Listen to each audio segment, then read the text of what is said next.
Hello everyone, welcome back to nurturing the minds. Last video में हमने बात की थी कि डी क्लटरिंग में सबसे पहले डिसीजन लेना है। लेकिन एक बार जब आपको ये समझ आ गया कि क्या रखना है और क्या नहीं, तो अगली प्रॉब्लम क्या है कि ये सब करेंगे कब। क्योंकि डी क्लटरिंग थोड़ी बोरिंग लगती है हमें, और हमारा मन बार बार बहाने देता है कि यार अभी टाइम नहीं है, मंडे को सोचते हैं, नहीं वीकेंड पर करेंगे। और वीकेंड आता है, फिर हम सोचते हैं आज थोड़ा सा आराम कर लेते हैं, थोड़ा घूम आते हैं। फिर संडे शाम को एकदम से मोटिवेशन आती है कि अब तो थोड़ा सा टाइम रह गया, चलो उठो और आज पूरा घर कर डालते हैं। और 2 घंटे बाद आप फ्लोर पर बैठे हैं, 4 अलग अलग ढेर लगे हुए हैं आपके आसपास, और आपको याद ही नहीं है कि आपने ये काम शुरू क्यों किया था और कहाँ से शुरू किया था और ख़त्म कहाँ पर करना है। इसलिए आज हम पूरा घर एक दिन में डीक्लटर करने की कोशिश नहीं करेंगे। आज का सिस्टम है द 30 मिनट डीक्लटरिंग सिस्टम। और सबसे पहले एक बात क्लियर कर दूं, 30 मिनट में पूरा घर डीक्लटर नहीं होगा और होना भी नहीं चाहिए। अगर कोई आपको बोले ना कि 30 मिनट में पूरा घर साफ और डीक्लटर हो जाता है, तो या तो उनका घर बहुत छोटा है और या फिर वो डीक्लटरिंग और मैजिक को थोड़ा कंफ्यूज कर रहे हैं। इस सिस्टम का पर्पस है एक छोटा एरिया चुनना, उसे 30 मिनट देना और उसे नोटिसेबली बेटर छोड़ना, बस इतना ही। क्योंकि मुझे पूरा घर आज साफ करना है, ऑर्गेनाइज करना है, बहुत बड़ा टास्क लगता है। लेकिन मुझे अगले 30 मिनट सिर्फ एक ड्रॉर पर काम करना है या एक शेल्फ को साफ करना है, ये मैनेजेबल लगता है। और यही सिस्टम की पूरी फिलॉसफी है। Don't fight the whole house, just win over a small zone. अब हमारे पूरे सेशन को 3 हिस्सों में हम डिवाइड कर लेंगे। 30 मिनट्स इज इक्वल टू 5 + 20 + 5। पहले 5 मिनट प्रिपेयर, अगले 20 मिनट्स डीक्लटर और आखिरी के 5 मिनट रीसेट। बस ये 3 नंबर्स याद रखिए, 5 प्रिपेयर, 20 डीक्लटर, 5 रीसेट। अब इसे प्रैक्टिकली देखते हैं। पार्ट 1 है 5 मिनट्स यानी कि प्रिपेयर का टाइम। सबसे पहले टाइमर लगाइए। अब ये मत सोचना कि लगभग 30 मिनट्स करना है, नहीं, एक्चुअल में टाइमर लगाइए, क्योंकि लगभग आधा घंटा का कोई एंडिंग पॉइंट नहीं होता। फिर सबसे इंपॉर्टेंट डिसीजन, आज कौन सा जोन करना है। और यहाँ एक मिस्टेक बिल्कुल मत करिए, आज मैं पूरी वार्डरोब करूँगी, नहीं, सिर्फ एक जोन चुननी है। यानी कि एक शेल्फ, एक ड्रॉर, एक वार्डरोब का सेक्शन, एक किचन का कैबिनेट या फिर एक बेड साइड का टेबल, एक बाथरूम का शेल्फ, कोई भी एक चीज़ बस। क्योंकि पूरी वार्डरोब सुनते ही दिमाग बोलता है ठीक है ये काम अगली ज़िंदगी में करेंगे, आज तो नहीं हो सकता मेरे से। क्योंकि दिमाग को बड़ा काम मुश्किल लगता है। तो एरिया चूज करने का एक बहुत ही सिंपल रूल है, choose the area that creates the most daily friction. यानी कि वो जगह जो आपको रोज़ इरिटेट करती है, वो किचन का ड्रॉर जहाँ चम्मच निकालने के लिए पहले 3 चीज़ें हटानी पड़ती हैं, वो वार्डरोब की शेल्फ जहाँ कपड़े रखने के बाद शेल्फ बंद करने के लिए आपको पूरा हाथ अंदर डालना पड़ता है, वो बेड साइड का टेबल जहाँ charger, medicine receipts, hair ties और पता नहीं किसका पेन एक ही जगह पर रखा हुआ है, या वो एंट्री वे जहाँ पर घर पे आते ही एक चेयर रखी हुई है और सब कुछ उस चेयर पर उतार कर आप रख देते हैं। ऐसी जगह चुनिए। पता है क्यों? क्योंकि जब आप उसे ठीक करेंगे ना, उसका बेनिफिट उसी दिन महसूस होगा और वही आपको अगली बार दूसरा 30 मिनट सेशन करने के लिए मोटिवेट भी करेगा। चलिए जी, अब एरिया डिसाइड हो गया। अब कुछ बैग्स या बॉक्सेस अपने पास रखिए, क्लीनिंग क्लोथ अगर ज़रूरत है तो उसे पास रखिए, और बस अब एक रूल फॉलो करना है, स्टे इन द जोन। क्योंकि डी क्लटरिंग करते समय सबसे डेंजरस चीज़ क्लटर नहीं होती, डिस्ट्रैक्शन होती है। मान लीजिए आप ड्रॉर साफ कर रहे हैं, अंदर एक पुराना फोटो एल्बम मिल गया, आपने खोला, फिर एक फ़ोटो दिखी, फिर याद आया अरे ये तो वो वाला स्कूल फंक्शन था, फिर आपको उस फ्रेंड का नाम याद आया, फिर फ़ोन निकला, इंस्टाग्राम खुला, उस फ्रेंड को सर्च किया, और 25 मिनट के बाद आप ड्रॉर के सामने ही बैठे हुए हैं और आपको बस ये पता है कि उस फ्रेंड की अब शादी हो चुकी है, उसकी ये हो रहा है फैमिली में। डी क्लटरिंग नहीं हुआ, रिसर्च हो गई। इसलिए आज 1 जोन 1 मिशन, पार्ट 2 यानी कि 20 मिनट्स यानी कि डी क्लटर का टाइम। अब एक्चुअल काम शुरू होता है। 20 मिनट का टाइमर लगाना है और यहाँ हमारा गोल है मोमेंटम, स्पीड नहीं। एक चीज़ उठाइए, उसके साथ जो करना है वो मैं आपको लास्ट वीडियो में बता चुकी हूँ। तो उस हिसाब से आप डिसाइड कीजिए कि उस चीज़ के साथ क्या करना है, फिर अगली चीज़ चुनिए, फिर अगली, और ऐसे ही करते जाइए। और कोशिश करिए कि हर चीज़ के लिए कोई क्लियर एक्शन ज़रूर हो, क्योंकि एक बहुत कॉमन प्रॉब्लम है।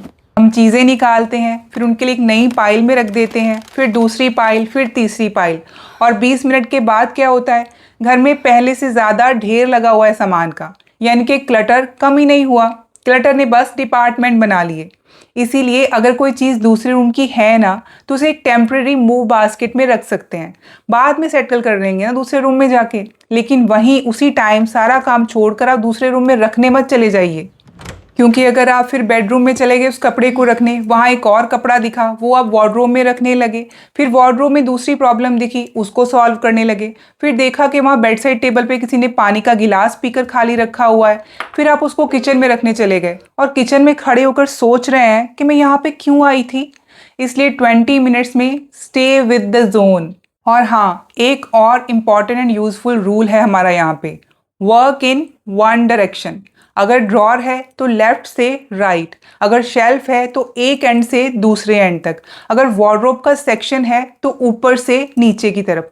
रैंडम चीज़ें उठाकर वापस रखने से आपको लगेगा कि मैं बहुत काम कर रही हूँ या कर रहा हूँ, लेकिन आखिर में वो एरिया देखकर आपको लगेगा कुछ हुआ भी है यहाँ पर। या फिर आप किसी से पूछेंगे, देखो आज मैंने यहाँ पे सफाई की है, तो सामने वाला बोलेगा पहले जैसा ही लग रहा है यार, मुझे तो कोई चेंज नहीं लग रहा। तो इसलिए सिस्टमेटिक मूवमेंट से आपको प्रोग्रेस दिखाई देती है, और प्रोग्रेस दिखाई देना बहुत इंपॉर्टेंट है। क्योंकि डीक्लटरिंग में ना मोटिवेशन हमेशा शुरुआत में नहीं आती कि मोटिवेशन होगी तो हम डीक्लटरिंग में आगे बढ़ेंगे। कई बार मोटिवेशन काम शुरू करने के बाद आती है।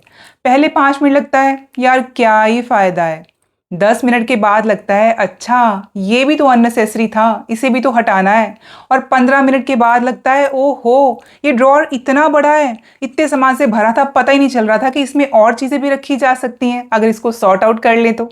इसी को कहते हैं मोमेंटम। और आपको एक बहुत इंपॉर्टेंट बात याद रखनी है, डोंट चेज परफेक्शन। मान लीजिए आपने 20 मिनट में एक ड्रॉअर काफ़ी अच्छे से ठीक कर लिया, लेकिन वो अभी भी किसी लग्जरी स्टोर के डिस्प्ले जैसा नहीं दिख रहा है। That's okay. हम शोरूम नहीं बना रहे, हम घर बना रहे हैं। अगर आपको चीज़ आसानी से मिल रही है, ड्रॉअर ओवर स्टफ्ड नहीं है, और उसे बंद करने के लिए आपको बॉडी वेट का इस्तेमाल नहीं करना पड़ रहा, यानी कि धक्का नहीं मारना पड़ रहा, तो ड्रॉअर आपका सक्सेसफुली डीक्लटर हो चुका है। डीक्लटरिंग का गोल परफेक्ट लुकिंग घर नहीं होता, हमारा गोल है a home that works better for you, यानी कि वो घर जो आपको सुकून देता है। और अगर 20 मिनट में एरिया पूरा नहीं हुआ तो भी स्टॉप। हाँ स्टॉप, ये सिस्टम का बहुत इंपॉर्टेंट पार्ट है। जब आपका 20 मिनट का टाइमर खत्म हो गया ना, तो आपको रुकने की पूरी परमिशन है। क्योंकि अगर हर बार 30 मिनट डीक्लटरिंग को 3 घंटे का प्रोजेक्ट बना लेंगे ना आप, तो अगली बार टाइमर देखकर आपका ब्रेन बोलेगा नहीं भाई पिछली बार का ट्रॉमा अभी भी फ्रेश है, 30 मिनट में कुछ नहीं होता, बहुत टाइम लग जाता है। 30 मिनट का सिस्टम का पूरा पॉइंट यही है कि ये मैनेजेबल रहना चाहिए। अगर आप चाहें तो अगले सेशन में उसी एरिया के बाकी हिस्से से आप फिर से कंटिन्यू कर सकते हैं, लेकिन एक बार में आपको टाइमर की रिस्पेक्ट ज़रूर करनी है। आपको हर सेशन में पूरा चैप्टर ख़त्म नहीं करना। स्कूल का होमवर्क थोड़ा ही है जो पूरा करके नहीं गए तो अगले दिन मैम डांटेगी।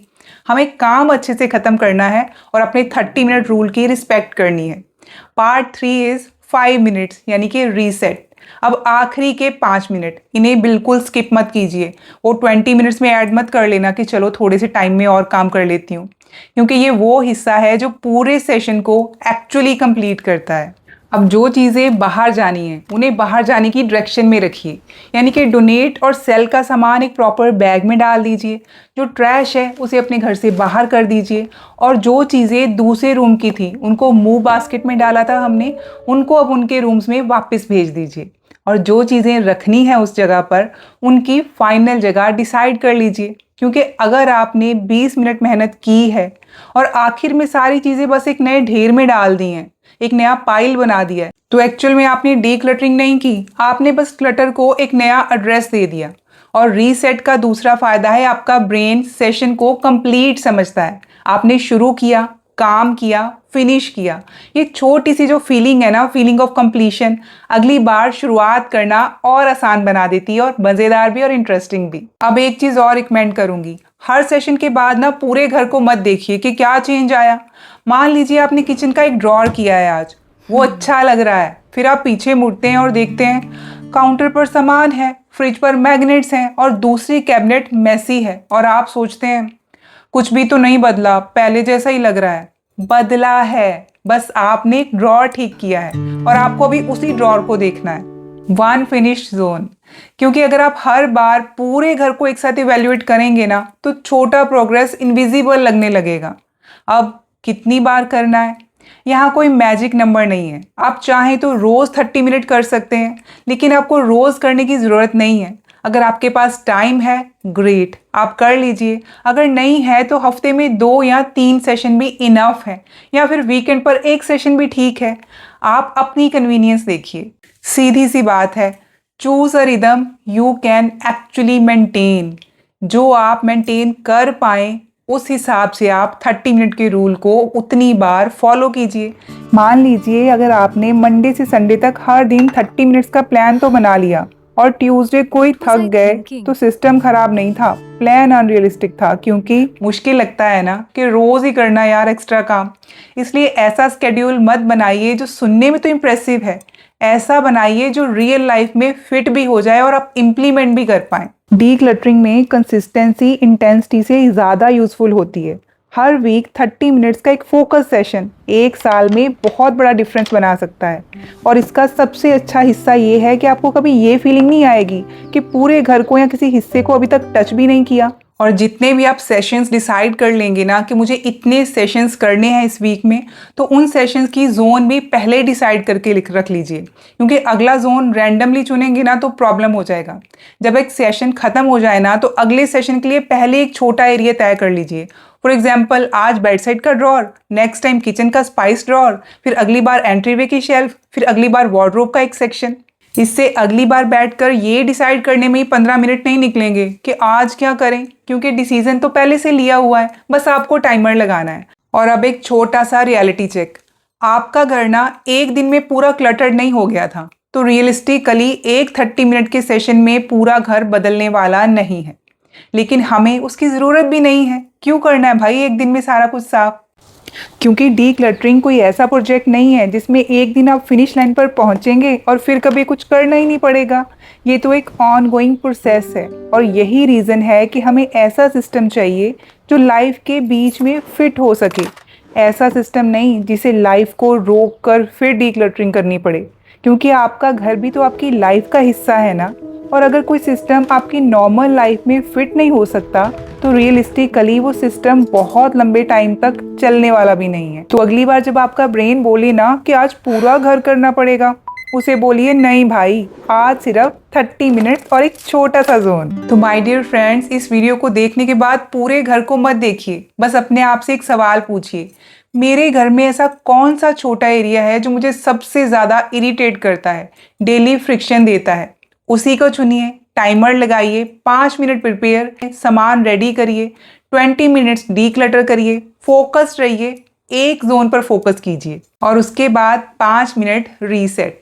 जो बाहर जाना है उसे बाहर भेजिए, बाकी चीज़ों को उनकी जगह पर रखिए, और फिर स्टॉप। आपको आज पूरा घर जीतने की ज़रूरत नहीं है, आपको बस एक छोटा जोन जीतना है। क्योंकि जब आप पूरे घर को देखकर सोचते हैं ना इतना सारा काम कैसे होगा, तो ऑब्वियसली ओवरवेलमिंग लगता है। लेकिन जब आप सिर्फ एक ड्रॉर देखते हैं, तो ड्रॉर बेचारा इतना भी पावरफुल नहीं है। और शायद यही डीक्लटरिंग का सबसे प्रैक्टिकल माइंडसेट है। Don't wait for a free weekend to fix your home, बल्कि अपने एग्जिस्टिंग लाइफ में छोटे पॉकेट्स ऑफ टाइम निकालिए, थोड़ा थोड़ा टाइम जो आपके लिए प्रैक्टिकल हो। 30 मिनट्स, एक जोन और एक फोकस्ड सेशन, फिर अपनी नॉर्मल लाइफ में वापस चले जाइए। लेकिन यहाँ एक प्रॉब्लम अभी भी बाकी है।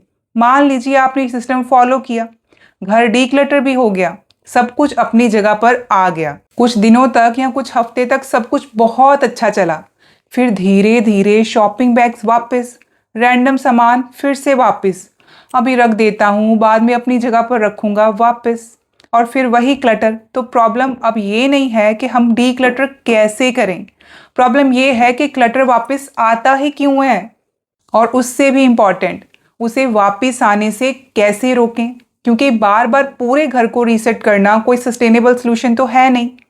हमें एक ऐसा सिस्टम चाहिए जो क्लटर को बनने से पहले ही रोक दे, और वही हम अगले वीडियो में करेंगे। लेकिन अभी के लिए एक छोटा जोन चुनिए, 5+20+5 वाला रूल फॉलो कीजिए और अपना बहुत ध्यान रखिए, बहुत खुश रहिए। मिलती हूँ आपको एक नए वीडियो में। Till then take care.